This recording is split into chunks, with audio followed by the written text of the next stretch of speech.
now. Listen up. 3, 2, 1. It's showtime. That's great. This is ridiculous. 99.3 The Truth. You can't handle the truth. Right now. Ooh. That's the stupidest thing I ever heard.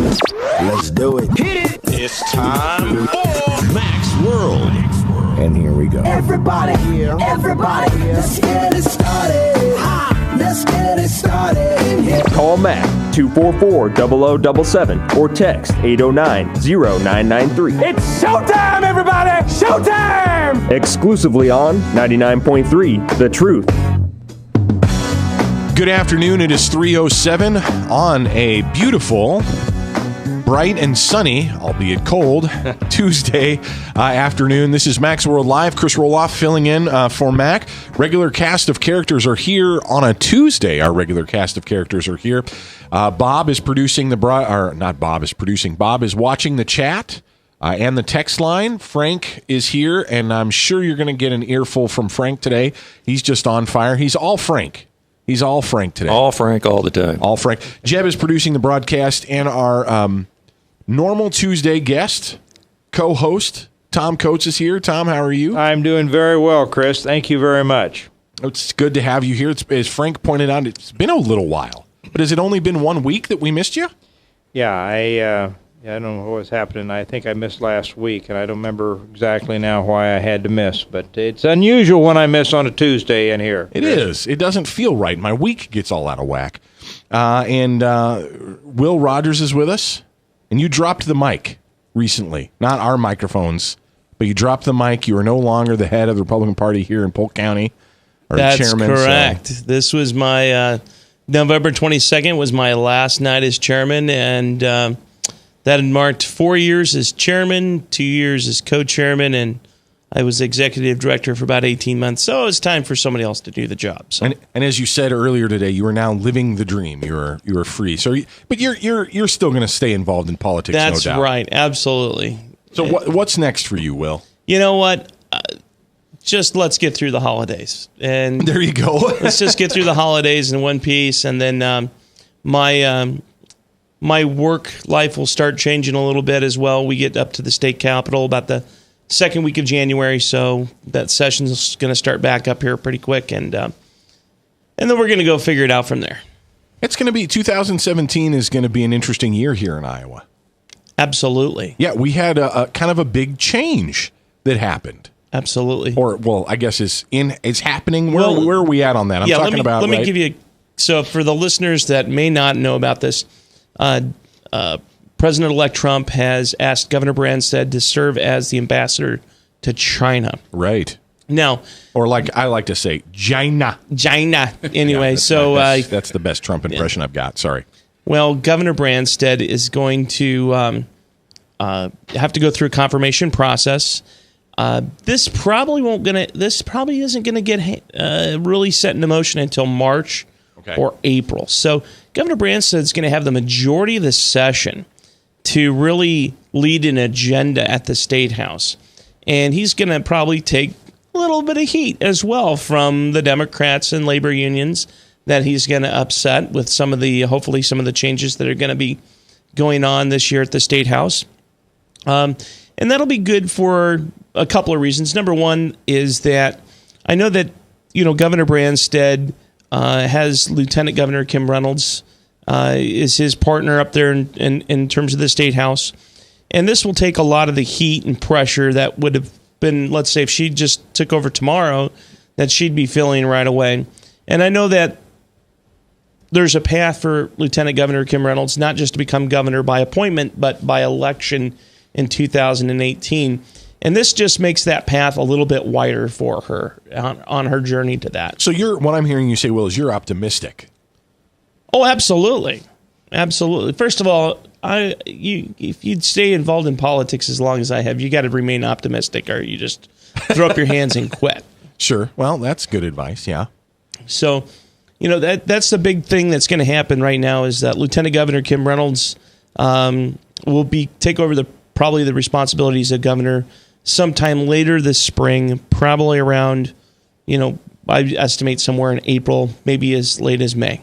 So Branstad will have the satisfaction of finally getting some of the things done that he's wanted to do for some time. Yes. And yet, if there's residual heat, he can thumb his nose and head over to China, Adam.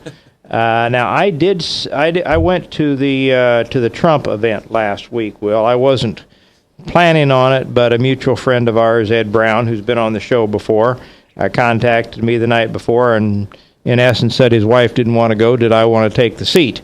So I did, and as luck would have it, I sat right in front of the only senator that was there when the Republicans last controlled it and still sits there today, and that's Jerry Bain. Mm-hmm. And in fact, I took a picture of Jerry and his family for him as we sat there and discussed things. But there was real satisfaction on Jerry's part that he finally gets to return back to the majority, which means the Republicans control the governor's mansion, they control the House, as they've done for some time, and they have clear, not just marginal, but clear control. He mentioned me something that I will mention here because we've had this gentleman on the air. And he came in here many months ago. Frank, you will remember, we had Dave Anderson, Dave. Yeah. Yeah, State Senator. Yeah. David Johnson. Johnson. Yeah. From up in the northwest part of the state. Johnson on. Who's an independent, by the way. Well, he became an independent. Yes. And that's why we asked him on the show. And Jerry pointed to him, and it was funny because I remember sitting in these same seats. He was sitting where you are, and Frank was there, and we'd had a long discussion, and he supposedly was showing outrage over Trump and his comments that he'd made, and that was the thing that was driving him out of the Republican Party and become an independent. And I hammered him on the Supreme Court. I hammered him on immigration and a few other points, and he really didn't have good answers for some of those things. It was off mic that he shared some of his personal frustration with leadership and how they hadn't handled him in the way that he thought that they should have, with the kind of respect that he should have been given, and he wasn't given the leadership positions that he should have, and on and on. And he said, now, how will they know how I'm going to vote going forward? In essence, he thought that he could be the swing man. He thought he could walk from one tent to the other, and each time he would walk, they would cheer him, yeah, David, you're our guy. Only to find out now he's not a swing man. Right. And he is not going to be cheered walking from one side to the other, and he's not needed. And he said probably the biggest loser in Iowa right now may well be David. And Tom, and he will be in all likelihood primaried in 2 years when his term is up. Yes. Does Frank. David remind you any of another guy we might know in the old Republican Party, Arlen Specter? I mean, was that from history? That's a kind of a net blast from the past, but Yeah. he seemed to want to play both sides of the aisle for whatever the better deal he could get. Do you think David was kind of playing that? I think so, and he thought he was going to be sitting in the catbird seat. And he's no longer, he told me on the way out to the elevator, he said, how will they know how I'm going to vote now? Well, I don't think they care how he's going to vote now. Right. And it's kind of interesting. And so, anyway. For your listeners who are, aren't aware of this, Republicans had been in the minority by 20, the 50 seats at the State House, they had 24 seats until Senator Johnson then became an independent. Earlier this year. It didn't make any difference during session, but Republicans picked up 6 seats in the State House to a 29-seat majority. And David will probably be someone that will tend to vote Republican, so really an effective 30-seat majority. Now, Democrats have a 29-seat position right now. I'm sorry, 19-seat position. They have Senator Joe Sang, who was from Davenport, by the way, a wonderful human being. He was a Democrat, pro-life. I will just tell you there's a Catholic school in Davenport that he personally funded to keep it open for the last decade. So, I mean, this man was just a wonderful human being. He was a great legislator. He was the one Democrat that actually sat with the Republicans on their side because of the division of the way the seats are set up in the Iowa Senate. But he'll be sorely missed. The Democrats have nominated Jim Lycum, who's a state representative. Again, a really decent state legislator, Democrat, but he's going to be obviously running for that Senate seat. He'll be formidable. And but we do have a Latino police officer that we've nominated from the Republican Party. So it's just going to be a real interesting special election. And anything can happen in these special elections. So Absolutely. Republicans could even further add to their majority. Did you dream that we would see this, though, Will? I mean, to think that, they were tying, how much time we have, Chris? We got about a minute. They were tying key seats all over the country, including our own David Young, in with Trump. They had they spent millions of dollars tying him in with Trump, putting a Trump cap on him, and only to find out that Iowa not only voted for Trump overwhelmingly low, and the turnout 4 years ago for Obama, 69% of the eligible voters turned out. This year, 74% turned out, and almost 10% margin for Trump. And so their strategy to tie these seats, like David Young's, to Trump just blew up in their face, didn't it? Yeah, absolutely. They didn't have a message. They didn't have a strategy other than Donald Trump. And that was even on the national front. I mean, it was just a smear campaign against Donald Trump the whole time. It wasn't about issues. Will Rogers is our guest. Tom Coates is here.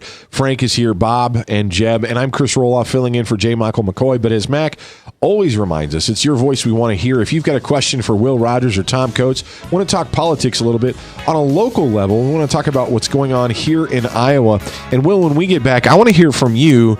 What issues can we expect to be addressed in this first quarter of 2017 on the Senate floor? This is Max World Live. Stick with us. Give us a call, 515-244-0077. That's the phone number you can call in at, or send us a text, 515-809-0993.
Credit cards are like grandkids. They love you, sometimes get out of control, and it's fun to get a new one. Who can stop them from piling on? Hi, I'm Tom Coates with Consumer Credit of Des Moines. At the end of the day, you can return the grandkids, but you're stuck paying off bad credit card debt. We'll help you put the fun back into using credit cards responsibly. Right, kids? Yeah! If you need help getting credit cards off your back, call Consumer Credit of Des Moines. Hi. My name is David Burrier, your Hope Coach. I host a live weekly talk show called I've Been There every Thursday afternoon at 5:30, right here on webcast1live.com, and on my weekly radio program Saturday mornings at 10 on Truth Network 99.3 FM. I interview common everyday people who have survived incredible life challenges and who testify to God's faithfulness in the midst of their storms. So join me as we bring a message of hope and encouragement. Everybody needs hope. I know, because I've been there. Hey everybody, I brought Northern Lights Pizza! And it's got Graziano sausage!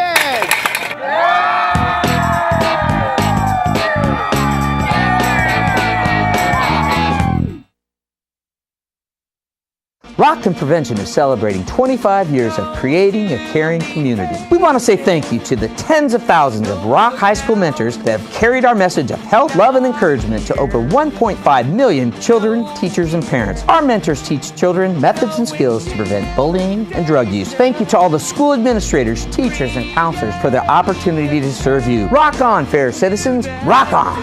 This is Pat McManus for Rock and Prevention, the Richard O. Jacobson Foundation, and this station. From the RE/MAX Real Estate Concept Studios, this is Webcast One Live.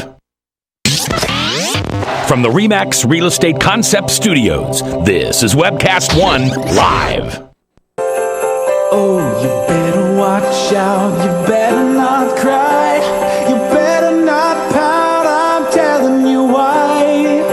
Santa Claus is coming to town, Santa Claus is coming to town, Santa Claus is coming to town. 3:21 in the afternoon. This is Max World Live on 99.3 FM The Truth. In this season of Advent, we remember that Jesus is once again coming to town rather than just Santa. But thanks for the song pick, Jeb. Like that. Who was that, by the way? At first, I thought it was going to be like Bruce Springsteen or something. It's the All Glee music, so I'm not sure who actually sings it, though. Someone from Glee, the television show? Featuring, by Harry Reeser and his band featuring Tom Stacks. There you go. Tom Stacks. I don't know. Relative of yours must be. Yeah. Well, what's he doing? I don't know. He's singing something silly. He was singing. Well, Jeb you weren't dipping into my Johnny Cash stash, were you, Jeb? No, not yet. That's coming. Johnny Cash Johnny sings Christmas hymns. Did Johnny that would let's Google that. Johnny Cash doing Christmas songs. That would be wild. I don't know that I can envision They all that. do a Christmas album. Everybody. Every one of them. Well, the only Christmas album that really matters is the New Kids on the Block Christmas album. That's really the only one. I'm joking, of course. Chris Roloff filling in. This is Max World Live on a Tuesday afternoon. We'd love to hear from you at 515-244-0077, or you can send us a text at 515-809-0993. Will Rogers and Tom Coates are in the studio. We're talking Iowa politics. We want to talk local about what's going on. You know, next year for Iowa is going to be unique. It's going to be different. It's been a long time since we've had an Iowa Senate. How long has it been since the majority of the Senate has been Republican? I'm throwing that at you, Will. It's been a while. The majority, it's been since the early 2000s. Wow. So it's been a little while. And not only that, of course, the other big news is that our great Governor Branstad has been called up to the big leagues. Is that what you say? I don't know. He's going to be the U.S. ambassador to China. At least he's accepted, right? I mean, could that still change or no? You know, I mean, there's always the feasibility that he would withdraw his name at some point from consideration, or that through the approval process somehow that he'd be rejected. I mean, I would put those in the very far remotely removed, things that could happen. Is that an approval position? Mm-hmm. Yep. That's be Senate confirmation.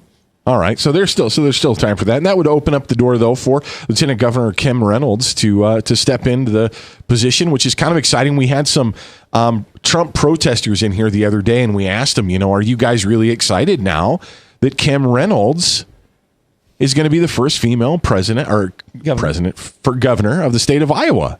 They could care less. Yeah, they're all about ladies being. Oh, I missed this. Who? This was Heather Ryan. You let her in again? Yes. Yeah, she talked into that mic, Tom. Oh, sorry about that. Goodness. Oh, he's feeling sick to his stomach already. Should have brought something to take care of this mic. We've got some disinfectant over there, Tom. Yeah, I mean, it was quite wild. Goodness, it was Heather that told us, Frank, when she was on the phone the other day that. That the most recent issue in Ohio State was just a mentally disturbed young man. Yes. And of course she explained all of those that have gone along with Obama's mentally disturbed one-offs, lone wolves. Yeah. But now the 9/11 terrorists, they were actual terrorists, and that was the responsibility of George Bush W. because he did not attend his strategic briefings. This is a woman that's. She's not well wrapped on some of these issues, is she? My goodness. And she sat in this seat on this microphone. Here in Max World, everyone's welcome, Tom, but I will tell you that there are folks that I disagree with that are rational, and you can have a rational conversation with. There are other folks that you disagree with that you can't have a rational conversation with, and that's just exhausting. I don't care if people differ. It's can we actually talk about the issues? And speaking of which, you had something to say, Will? Yeah, I was just going to say, isn't it ironic? I think you all can recognize this, but that our first Speaker of the Iowa House that was female was a Republican, Linda Upmeyer. The first statewide elected official. That was a woman. That Patty Judge was Secretary of Agriculture, but first state auditor was a woman, Mary Moseman. Right. We had our first lieutenant governor was, of course, Joy Corning under Governor Branstad as well. And then you get to our first U.S. senator from Iowa. That was a woman, Joni Ernst. And now we have potentially in the near future, Lieutenant Governor Kim Reynolds will be our first governor for the state of Iowa. That's a woman. Happens to be all Republican. It's rough that the Republicans are all such misogynists. That's that, right. Yes. That's exactly right. Well, in the interest of disclosure, our three guests did give somewhat of a positive lip service to the first female, governor. But Heaven said, well, just because she's a woman doesn't mean I have to agree with her policies, to which I wanted to respond, well, now do you understand why we don't? It's not that Barack Obama is black that we don't like him. It's because he's liberal. Right. And Hillary. It's absolutely hilarious. Yeah, they're not. We're still misogynists after all that. That's right. Well said, Tom. So speaking of issues, and if you've got maybe an issue that you want raised, or something that you want to talk about that's in the news, give us a call, 515-244-0077, or send us a text, 515-809-0993. But, Will, we talked about this before we went to the break. On the Senate floor, we have a majority of Republicans now in the Senate. What issues can we look forward to hearing talked about here in the first quarter? Well, I think a couple of different things, that just first of all I'll mention is, number one, state revenues are down. So this is going to be really the thing that's going to bind things for a lot of first of all, whether it's the governor or the Senate or the House, they're all going to race to out tax cut the other group of people. Trust me. And they all got tax cuts on their mind. There's places that they believe that we can cut spending. However, with revenues down considerably, over $100 million from last year, that's going to play into what can we do next in terms of tax cuts. So that's going to be really critical to determine what's our revenue look like. So can we cut enough spending to offset that, plus give some people tax relief as well. What has caused the decrease? The farm economy. Farm economy, net farm income down. Net farm income is down considerably where it was on its high just a few years ago. Is that prices or production? Yeah, that's the prices. The cost, it's just prices. The prices of commodities have fallen dramatically. Yeah, no, our production, in fact, our grain yields this year, Chris, were record. Were they? Soybean and corn, we haven't seen yields ever like we've seen. So it's not production, and that helps to offset, but we've seen prices, therefore, on corn and beans and livestock. We saw some real spikes a few years back on cattle and hogs. We have seen very low prices, and they have not made any significant recovery. So Will is exactly right. Yeah. That's a big portion, and it's not just the agriculture. Our manufacturing base in Iowa is about 2 to 2.5 times bigger than our farm income. However, a lot of that is value added to agriculture. So ethanol production is considered manufacturing. And so if you take a raw farm machinery, Will, you're in the farm equipment business. When the farmer's income is down, they're not looking at those 6-figure tractors as much, are they? No, they sure don't. However, I will say though that because that's down, and that could stay down for at least another 18 to 24 months minimum, because of the levels of production that we're able to produce. We're going to have a larger amount of carryover, so the profitability in farming is going to still remain pretty thin. Well, yeah. So decreasing spending is the way to go, right? Absolutely. And I was advocating for this for a couple years ago as well to members at the State House, saying, look, we've seen the days of this is a cyclical thing. The farming, the great run that we've had is coming to an end. We shouldn't be raising spending. In fact, we should have started looking at cutting spending a couple of years ago so that today's cuts won't be as painful.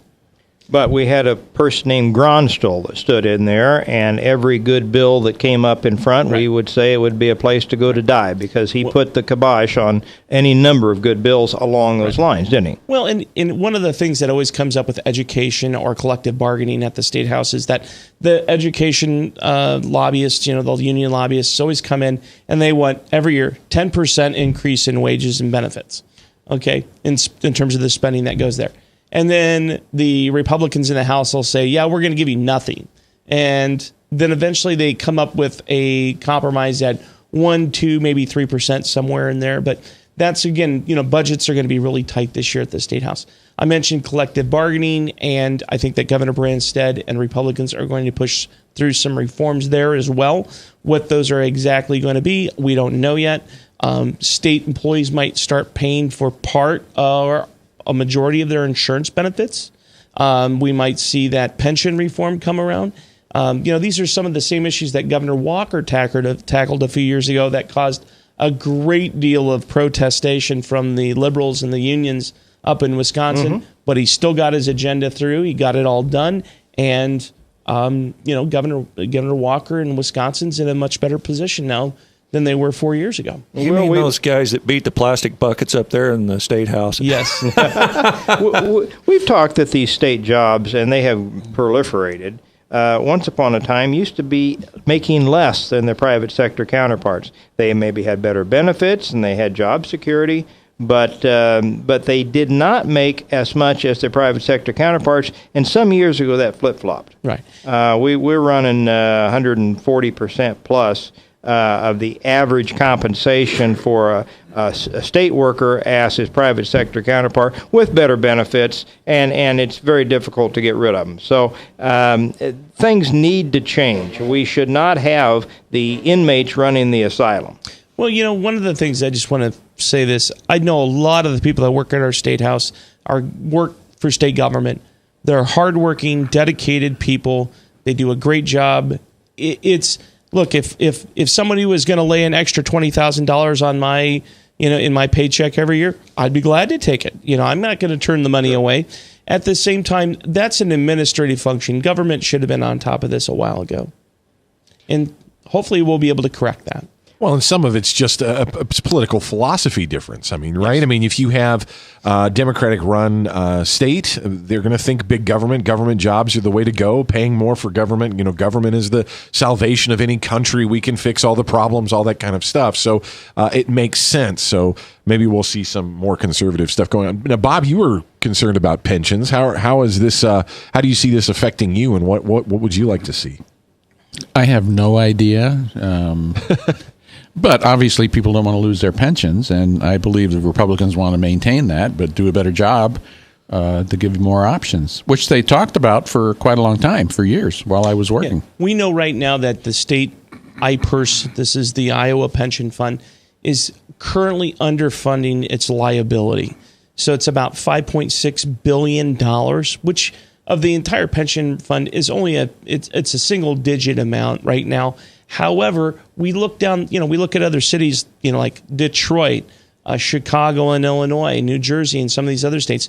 They've had to really get serious about their pension reforms. And the worst case scenario is what happened in Detroit, where people who work, firemen that worked their entire lives for the fire department and were truly heroes, they got nothing left in terms of their pensions. And I don't want to see that happen to anybody that's dedicated their life to helping exactly us right. out. So you start early, and you do not have to make those draconian cuts later. The interesting thing about all those places you mentioned, who has had complete control over those areas for generations? Absolutely. Chris Christie, is a great example. When he got in New Jersey, he really took this issue to heart and has done a lot.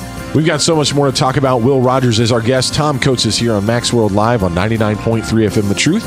We want to hear from you. Send us a text at 515-809-0993. Northern Lights Pizza's amazing garlic butter makes amazing breadsticks. Now available in 12-ounce bottles at Northern Lights, Hy-Vee, and Graziano's. Northern Lights Pizza.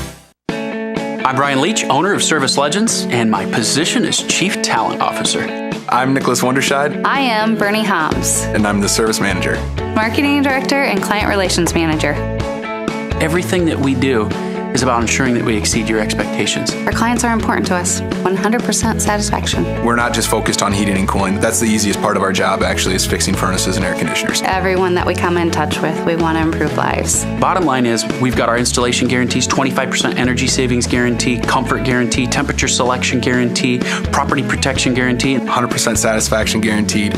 Fixed rate or it's free. All of those guarantees are backed up with a 100% money back guarantee to hold ourselves accountable to making sure that you get what you're after. Just fixing the problem today. If they have another problem 5 days down the road, it's still fixed rate or it's free. We use what's called straightforward pricing. Our technicians are going to give you an exact to-the-penny price on what it's going to take before they move forward with any repair.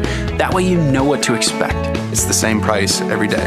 No surprises. If you get off work at 5 o'clock in the afternoon, you come home, you realize that, oh, my furnace is broken. Now you need to call somebody out that night. You shouldn't have to pay more for that. We're guaranteeing service 24/7. We run afternoons, evenings, nights, weekends. We're staffed to work that. Phone rings at 3 in the morning. You'll get one of our representatives answering the phone every time.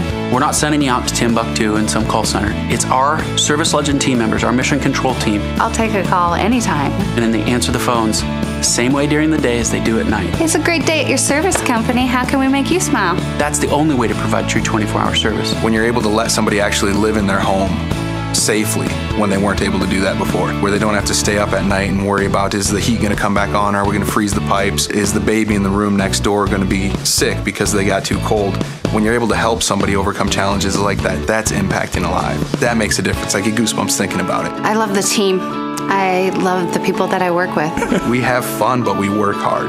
I call them my ambassadors of legendary service. If you could just envision what that is, that's who we're sending to your home. They literally will call in, pick up the phone and call and say, hey, I want to talk to your manager. And I get on the phone, they're like, that technician that was at my house was the greatest technician ever. That's cool to me. We want to brighten people's days. Every person that we have going into the house has gone through an extensive background check. Drug testing, we have a very thorough interview process that 1 out of 140 people make it through. If we promise you something, that's what you're going to get, no matter what. We're here when you need us to protect the safety and comfort of your family. If you're not happy, we're going to make it right. If we're willing to put 100% money back guarantee on what we do, what type of work do you think we do? Give us a call. We're there for you 24/7, 365 days a year. Enough said. From the RE/MAX Real Estate Concept Studios, this is Webcast One Live.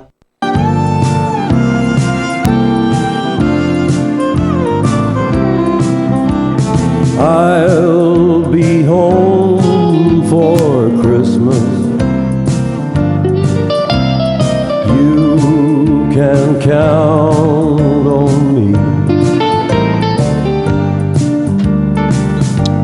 Please have snow and mistletoe and presents under the tree. Ladies and gentlemen, that is the Man in Black. That is Johnny Cash. Thank you, Jeb. Good job, Jeb. Johnny Cash singing Christmas. That was fantastic, too. It wasn't very hard to find. He Well. actually has a couple albums on Christmas songs. Wow. Well, there you go. He's good. Johnny Cash singing Christmas songs. All my best. Johnny Cash, all my best. There you go. 99.3 FM The Truth. Thanks for tuning in. Oh, can you believe it's 11 days? 11 shopping days yet till Christmas. It's crazy. How did it get here this fast? It's not even, and it's so cold outside. I don't know. It's amazing. You going anywhere, Will? You doing anything? You know what? We'll just be here in Des Moines. We have Hanukkah actually starts the same night as Christmas Eve this year, so we'll be spending that with family. And awesome. And then, just going to take it real slow through the holidays. It's a good time. It's a good time of the year, isn't it? Absolutely. It's a great time just to spend time with family, and I love the winter. This year, I have to say, this year probably more than any other years. Again, I'm new to Iowa. I've been very conscious of how blessed we are to have a place to stay when it's cold outside.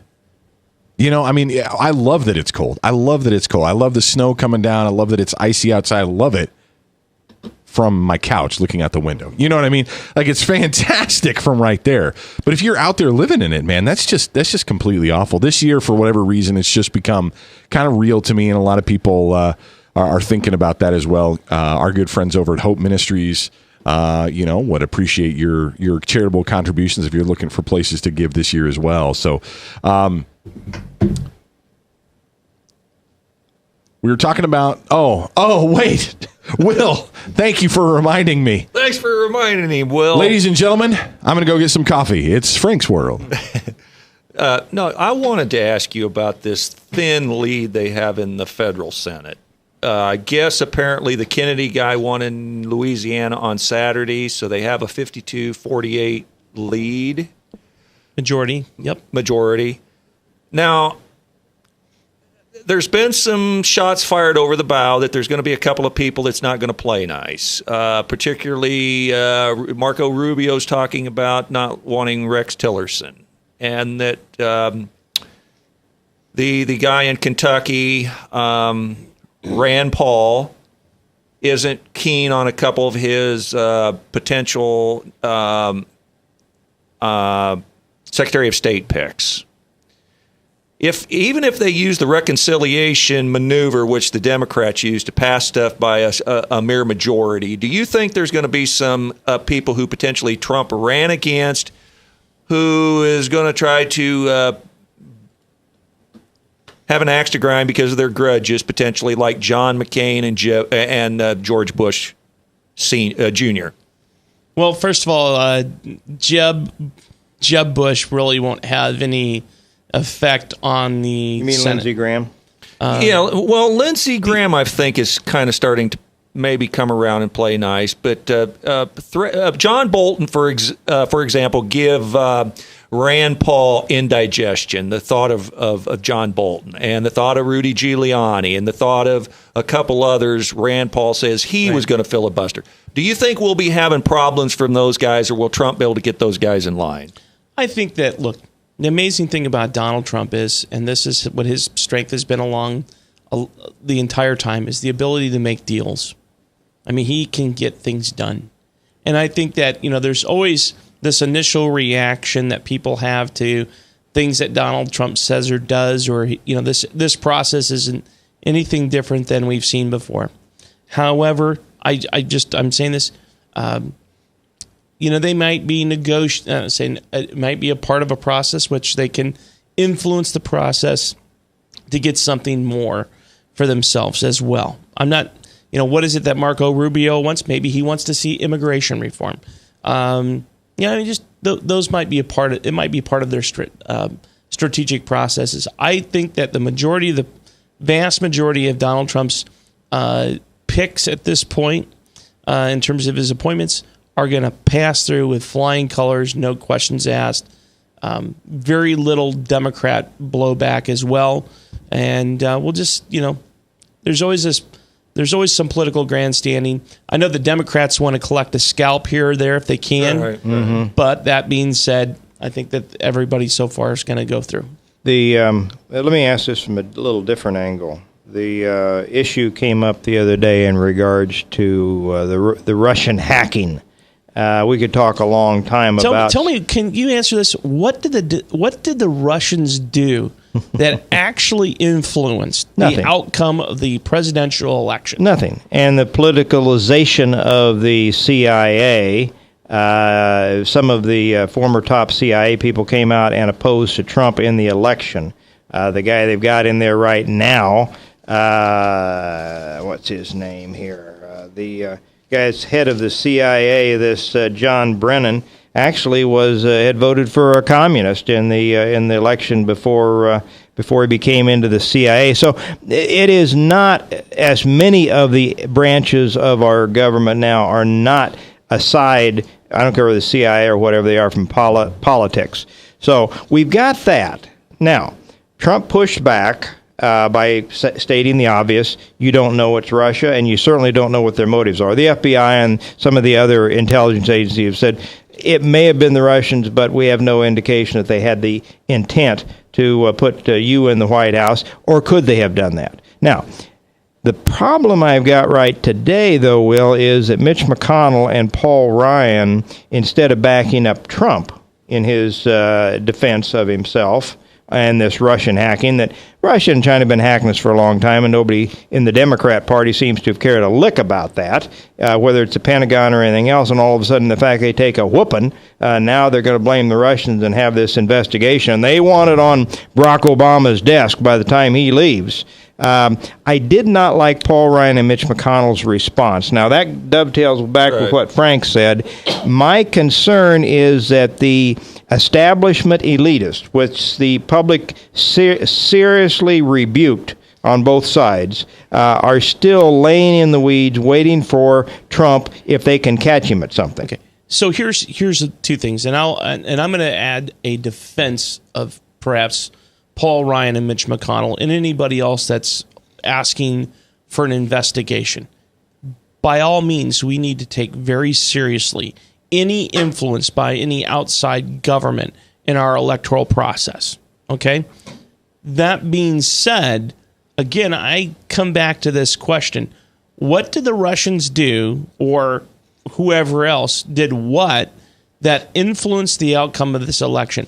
Was it the hacking of Podesta's server and the WikiLeaks? Which WikiLeaks guy, Assange, said it wasn't the Russians. He's been consistent about that. But go ahead. Right, exactly. And so we should, as a country, make sure that we have integrity in our elections. And I find this ironic, though, but because we watched President Obama direct money to help to try to defeat Benjamin Netanyahu in Israel. Bingo. So we're Excellent okay point. to influence other people's elections, but when it happens to us, it's bad. Well, and then he goes over to Great Britain in the eve of the Brexit, and he lectures them about their responsibilities to vote to stay within the EU. And many of the British did not take kindly to this upstart president from the United States coming over and telling them how to vote in their elections. And the speculation is that some of them flipped their vote just to show them, take this and put it where the sun don't shine, BHO. Well, and furthermore, though, Dr. Brown, who's on the broadcast right before us every afternoon, mentioned that how did Russia influence the election? Didn't they just expose the truth? I mean, if they hacked my emails, what would they find out about me? Interesting question in and of itself. Hey, this is Max World Live. I'm Chris Roloff. Will Rogers is our guest. Tom Coates is with us. Of course, Frank is here because, my goodness. That's right. What would we do without Frank? Everything. We really just want to hear from you. Give us a text, 515-809-0993. From the RE/MAX Real Estate Concept Studios, this is Webcast One Live. Credit cards are like grandkids. They love you, sometimes get out of control, and it's fun to get a new one. Who can stop them from piling on?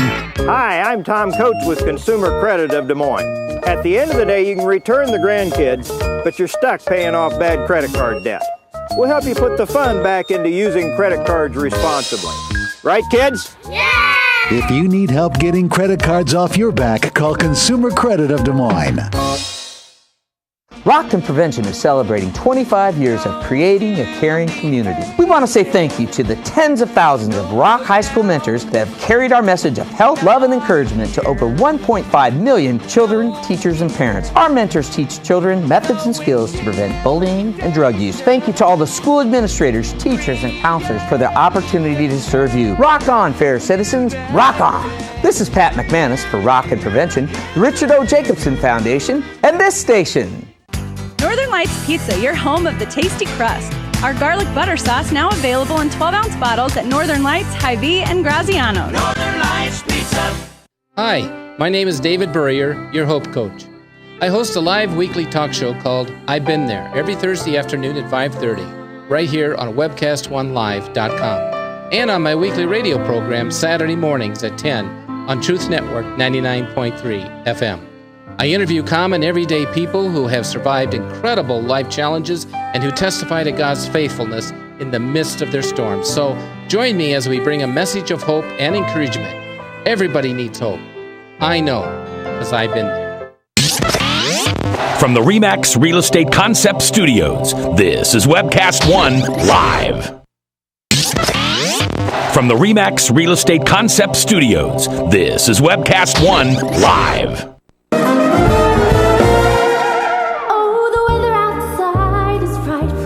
It is 3:50, 10 minutes before the top of the hour. Then Salem Radio Network News is going to update us on what's going on around the world. Will Rogers is our guest. Tom Coates is here, and Frank is here as well. We were talking just before we went to the break about how Russia completely got involved and made sure that Donald Trump was elected. Oh, wait, no, that's not what happened. But there is concern, though, there is concern on how much of a relationship Donald Trump has with Russia and what that looks like and what Russia's influence has been over the United States. And Will, you're on the side of Paul Ryan and others who are a little bit skeptical of some things or want to investigate. Is that right? Well, I think there's two things here. Number one is that, there are people that are suggesting that Russia had an undue influence on our election, that it was a cause to defeat Hillary and to elect Donald Trump. Now, that could be very well a possibility. I'm not suggesting that it is, but that could be a possibility. However, I think that the call to have some kind of investigation to determine if there was some level of influence on our elections by a foreign government, I think that's a good, legitimate question to ask. I think it's worth investigating. However, it doesn't change the fact that Donald Trump got elected, and also if Hillary had been such a great candidate that the Democrats suggested that she was, that we wouldn't be having this conversation. So let me ask you the question then, Will. If it comes out that Russia had some influence over the election or whatever was involved, what difference does it make? Exactly. Not to quote Hillary Clinton here, but quote Hillary. But does it matter really? I mean, good. We did our due diligence. We now know. Everybody go back to work. I think ultimately what the question will become is okay, moving forward, how do we make sure in future elections that there isn't something that a foreign government could do to influence elections? Now, I'm just using an example. What if truly you could hack into voting machines to change vote tallies or something like that? That is certainly something we would want to know about and make sure that's never going to be a possibility in the future. But if it's something like WikiLeaks again, where just the facts came out of what the Democrats were up to. Right. Yeah, absolutely. Go ahead. Frank's got a point. Well, sorry. I think what the emphasis is to try to do, you can't prove the intangible amount that those votes, that those leaks would have swayed. Right. So I think what the Democrats are trying to do is they're trying to paint this picture that if these stuff wasn't leaked and dribbled out, Hillary really would have won the election. And why don't these electors just vote for Hillary and Trump will just be okay with that and he'll just go home. And everybody will vote for Hillary and no, that's not going to happen. Right. So, like I said, there is a legitimate point to be made here. Beyond it, it's a lot of sour grapes and people that have, they're still upset about the outcome of the election, and it's just not going to change the facts. Well, all this morning, after the announcement of Trump's appointment to Secretary of State, Rex Tillerson, he's got all these positive relationships with Russia as well. Has that just made things worse? First of all, if it would have been Hillary that had won, it would be great that she could somehow have a good relationship with Russia, or that she would have taken a phone call from the first female president of Taiwan. That would have been a historic moment. But because Donald Trump did it, it's like you're threatening our relationships with China. Well, the irony is that she did have an interesting relationship with Russia. And I'm not just talking about that goofy reset button that was worthless. I'm also talking about their connections back to the Canadian billionaire, going back to the Kremlin, that ended up giving Russia 40% ownership of the uranium that we've got in this country. Nobody's talking about that, but that put millions and millions of dollars into the Clinton Foundation, which was a pay-for-play going back to when she had power in the Secretary of State's office. Yeah. Now, that was the relationship that is detrimental to us, and the press wouldn't touch that. I look at Mitch McConnell's comments yesterday. He said, Russia is not our friends. And I got to be quite honest, okay? Maybe they're not our best friends. Maybe they're not our friends. But we don't want them to be our enemies now, do we? I mean, didn't we just get over a Cold War of 50 plus years? I mean, I can still recall a lot of problems that were a result of that contentious relationship between the United States and Russia. Now, they can be an ally moving forward in defeating ISIL and radical Islamists, around the globe. We want them to be our friends in this area. Are they going to be exactly like us in terms of our culture and in terms of our values? Probably not, but it doesn't stop us wanting to have that relationship with China or other countries. Certainly Barack Obama hasn't concerned about it with Cuba. So, Well, let's touch back on the hypocrisy once again, to make the point. Barack Obama and the Democrats expressed outrage that the Russians might have had a hand in our election, which we think is bogus and specious, but the fact that they put themselves and big resources into trying to manipulate the elections of Israel because they thought Netanyahu was not the guy, not the puppet that they wanted in there, and Netanyahu and Obama never had good relationships. What level of hypocrisy do you have to have when you had an overt attempt to manipulate an independent country's elections and failed, and to claim some illusionary involvement that Russia has and expressed outrage over that? Well, I mean, where does that hypocrisy stop?